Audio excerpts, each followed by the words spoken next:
Asian markets were mostly higher on Tuesday, following the positive cues from Wall Street, and with Japan rising as the yen continued to weaken. The region started trading amid gains on Wall Street, where the Dow Jones Industrial Average on Monday rose for the seventh consecutive session to close at a fresh record high. Sentiment over the U.S. economy got a boost at the end of last week following the release of strong employment data on Friday.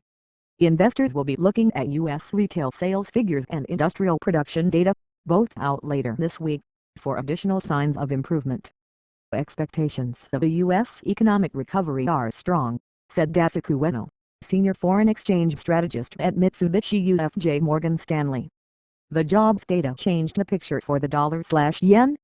The U.S. dollar continued to rise against the yen, with the greenback recently at 96 yen and 59 cents, compared with 96 yen and 28 cents late Monday in New York. The yen's weakness pushed Japanese stocks higher once again. The Nikkei stock average was up 0.4%, with gains in technology exporters. Canon Incorporated rose 3.1% and TDK Corporation added 6.5%. Also in Tokyo, Japan Tobacco fell 0.3% after the Japanese government said that it would sell part of its stake in the company to the public for $747 billion. Nippon Steel and Sumitomo Metal jumped 6% following the Nikkei report that said the company is making the final arrangements to stop operations of a blast furnace at a major steel work in order to reduce excess capacity. Australia's ASX/SM 200 slipped 0.1%.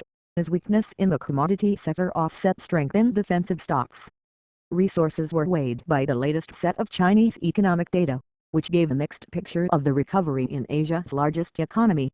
National Australia Bank advanced 1.2% and Commonwealth Bank of Australia added 0.9%, while Rio Tinto fell 0.8% and Fortescue Metals Group lost 2.2%. Concerns over the health of the economy in China limited the movement of Chinese stocks, with the Shanghai Composite Index adding 0.9% in mainland China and the Hang Seng Index up 0.5% in Hong Kong.